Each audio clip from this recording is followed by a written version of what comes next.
কালকে আমিরে জামাত এবং শায়েখে চরমনায় যারা আছে সব এক হয়ে যায়নি? ছোটখাটো মলমালিল্য যা ছিল কালকে সব ধুয়ে মুছে শেষ হয়ে গেছে। আমরা চাই সবাই এক হোক, চর্ম চোখে অন্তত যেন দেখে যেতে পারি যে 56,000 বর্গ মাইল কোরআনে কারিম দিয়ে চলছে। এটা রজব মাস। কি মাস? এই রজব মাসে আল্লাহ রাব্বুল আলামিন একটা নতুন রাষ্ট্র সাজাতে হলে কি কি করা লাগে সেই কর্মসূচি নবীকে শিখিয়েছিলেন এই মাসে। আজকে মনে হয় রজবের 23 তারিখ না 22 না 23 যেন, যাই হোক সামনে 27 তারিখ, যেটা এই তারিখে নবীকে আল্লাহ নিয়েছিলেন। একাধারে 27টা বছর, 27 বছর তার গবেষণাগারে ল্যাবরেটরিতে বসিয়ে তিনি শিখিয়েছিলেন 14টা কর্মসূচি। আমরা কোরআনে কারিম থেকে, যেহেতু সামনে একটা সুন্দর সুখী এবং কল্যাণময় রাষ্ট্র গঠন করতে হলে কি লাগবে, ব্যক্তি পরিবার এবং সমাজ রাষ্ট্রে আল্লাহর নির্দেশ কি করা লাগবে, আমরা আজকে এটা রেকর্ড হচ্ছে। শুধু এই কয়জন মানুষ আমার সামনে না, এখন আমার সামনে পুরো বাংলাদেশ বসে আছে। সুতরাং এখান থেকে যে মেসেজ দেওয়া হবে সারা বাংলাদেশে লাইভ চলছে, ছড়িয়ে যাচ্ছে। কালকে আমার পাবনা দারুল আমান ট্রাস্টের আলোচনা ছিল। কি সমস্যা? কি পেছনে না? ওদিকে থাক, এদিকে তাকান। আমার কালকের আলোচনা ছিল ফাইদা নুকিরা ফিন নাকুর, এই আয়াত থেকে গুরুত্বপূর্ণ বিষয় কালকে আমি এখান থেকে ডেলিভারি দিয়েছিলাম। আজকে আমরা নতুন একটা বিষয় কোরআন থেকে ডেলিভারি দেব ইনশাআল্লাহ। পুরা জাতিকে উদ্দেশ্য করে বলছি, সামনে নতুন রাষ্ট্র। যেহেতু খ্রিস্টানরা রিপোর্ট বানিয়েছে, আমরা তাদেরকে ঘুষ দেইনি। ঘুষ দিয়েছি? তারা কি আমাদের আত্মীয়? তারা যেহেতু পর্যবেক্ষণ করছে, রিপোর্ট দিচ্ছে, 4.5 মাস 5 মাসে যদি 15 থেকে 58% হয়ে যায়, আর কিছুদিন যেতে দেন, এদেশের 100 জনের 100 জন মানুষ চাইবে আমরা কোরআনের বিধান চাই। আর ওইটা অন্তত মরণের আগে আমরা দেখতে চাই। কথা বলে না কেন? এই জমিনের মালিক কিন্তু সরাসরি আমরা না, আল্লাহ তাআলা নিজে। এবং এই জমিনের মালিকও না, এই কোরআন শরীফের মালিকও না, সব মালিক আল্লাহ। আমরা এই জমিনে আছি কামলা হিসাবে। পৃথিবীতে 2টা কাতারকে আল্লাহ সবচাইতে বেশি ভালোবাসে, পছন্দ করে। কয়টা? আল্লাহ রাব্বুল আলামিন বলেন, ইন্নাল্লাহা ইউহিব্বুল্লাযীনা ইউকাতিলুনা ফী সাবিলিহি সাফফান কান্নাহুম বুনিয়ানুম মারসুস। সূরা সফের 4 নম্বর আয়াতে আল্লাহ জানিয়েছেন, অবশ্যই আমি আল্লাহ ভালোবাসি তাদেরকে যারা সীসা গলা প্রাচীরের মতো ঐক্যবদ্ধ হয়ে, কাতারবদ্ধ হয়ে আল্লাহর জমিনে আল্লাহর দিনকে কায়েমের জন্য চেষ্টা চালায়। এখন দল মত নির্বিশেষে এইটাই এখন আমাদের টার্গেট। এই জন্য আমরা এটা দেখতেও পাচ্ছি, সামনে সব এখন এক হয়ে যাচ্ছে। এই জন্যই কিছু জালেম পালিয়েছে, কিছু মুনাফিক আছে, আর রাম বাম কিছু আছে, এদের মাথা এখন খারাপ হয়ে গেছে। ওরা এখন ফতোয়া দেয় যে আজহারের মাহফিলে এত মানুষ হবে কোন কারণে? আরে ভাই, আপনি ডাক দিলে তো হয় না, আপনি ডাক দিলে তো কুকুরও আসে না।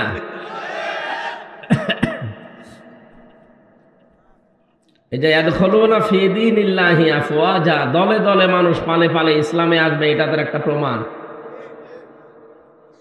যেখানে 14 লাখ 15 লাখ 20 লাখ মানুষ এক জায়গায় হয়, যদি টাকা দিয়ে আনা লাগে, কত কোটি টাকা খরচ আপনি বলেন। ও আজহারের বাবা মা ও 14 বংশ বিক্রি করলেও তো একটা অনুষ্ঠান হবে না।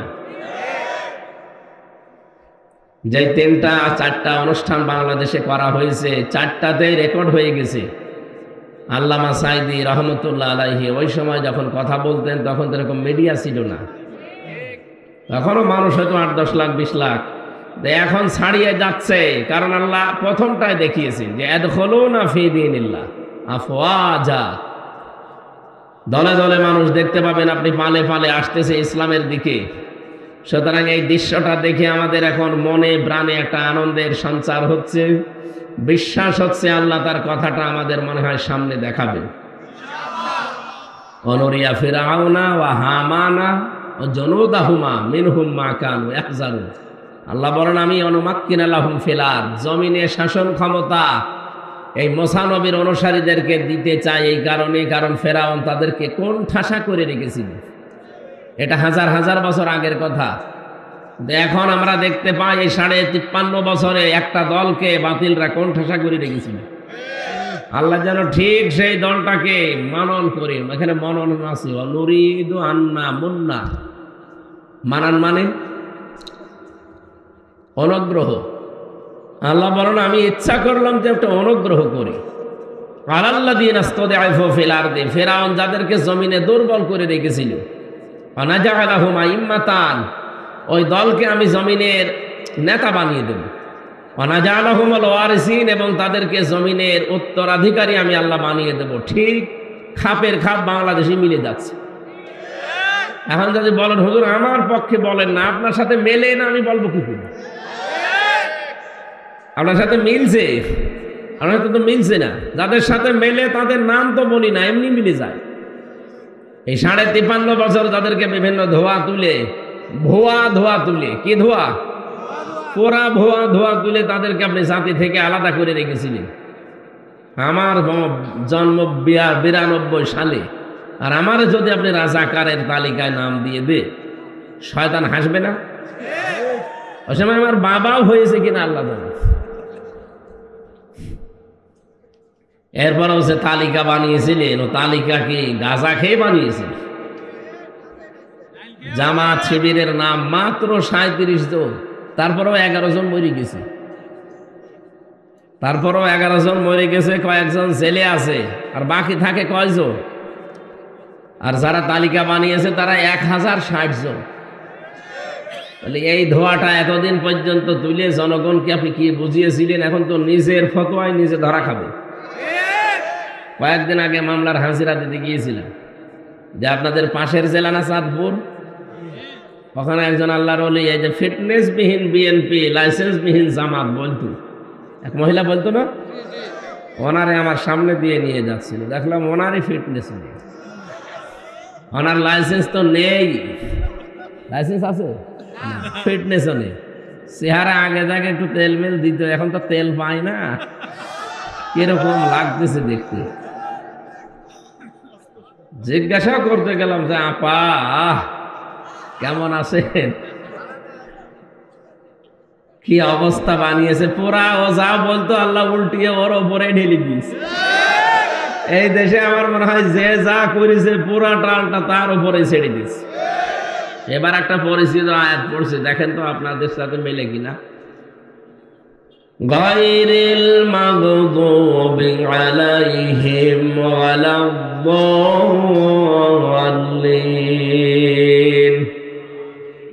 এটা শুনেছেন কোনদিন? প্রতিদিন অন্তত যদি ফরজ নামাজও পড়ে কেউ 17 বার করে পড়া লাগে। এটা কতবার? 1 মিনিট বাতাস দেন তো ভাই, কেউ 1 মিনিট দেবেন। এই জায়গায় একটু ঘেমে গেলে তো আমার এমনি জ্বর, তো 3 দিন প্রায় হয়ে গেল জ্বরে পড়ে আছে। কি সমস্যা কি?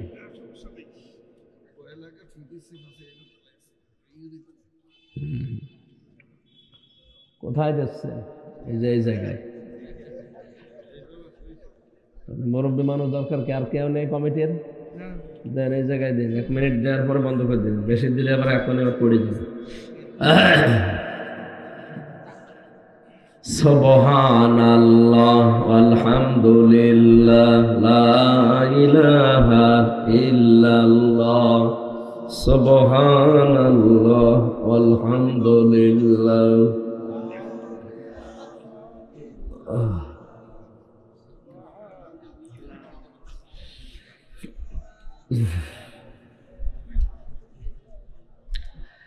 লা ইলাহা ইল্লাল্লাহ মুহাম্মাদুর রাসূলুল্লাহ।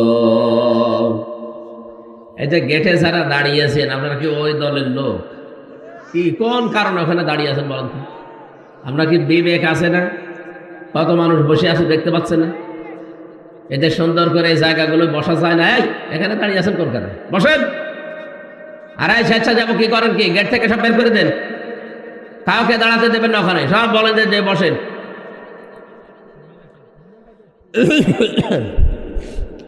ঠিক আছে আমার ভাইরা, প্রতিদিন 17 বার করে আয়াতটা আল্লাহকে আপনি নিজে শোনাচ্ছেন, মনে হচ্ছে আল্লাহ শুনছে, উনি জবাব এখনই দেবে। আপনি নিজে বলেন রব্বুল আলামিন তাদের পথে আমাদেরকে চালাবে না যারা মাগদুব, যারা দলিল, যারা অভিশপ্ত এবং পথভ্রষ্ট। যদিও এই দুইটা শব্দ দিয়ে আমরা ইহুদি আর খ্রিস্টানদেরকে মিন করে থাকি, কেন তাদেরকে এই বরদোয়া দেওয়া হয় বলেন তো? তাদের ইনজিলে তাওরাতে আমাদের নবী মুহাম্মদ রাসূলুল্লাহর পরিচয় 1000 বারের উপরে পেয়েছে। তাদের প্রত্যেকটা নবী আমাদের নবীর সংবাদ দিয়ে গেছে, ইয়াতি মিন বাদি ইসমুহু আহমদ। প্রতিটি নবী এসে বলেছে আমার পর একজন নবী আসবে, তার নাম আহমদ। তার নাম কি? তার যে যে পরিচয় হবে সব তাদের তাওরাতে ইনজিলে লেখা ছিল। এটা জানার পরও ইহুদি আর খ্রিস্টান যারা সত্যটাকে সত্য জানার পরও তারা মানে নাই, হয় হিংসা করে অথবা অহংকার করে। এখান থেকে মুফাসসিরিন ইকরাম মাসলা বের করেছেন, আপনি হাক্কানি তাফসিরে পাবেন। যারা সত্যকে সত্য জানার পরেও মেনে নিতে চায় না, হয় হিংসা করে অথবা অহংকার করে, তারাও এক প্রকার ইহুদি অথবা খ্রিস্টান।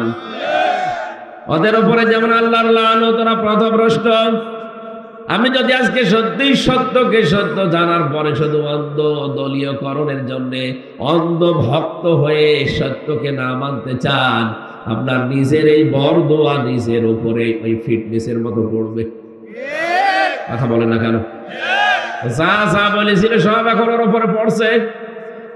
আপনিও যা যা বলেন প্রতিদিন একবার দুইবার না কতবার বলেন?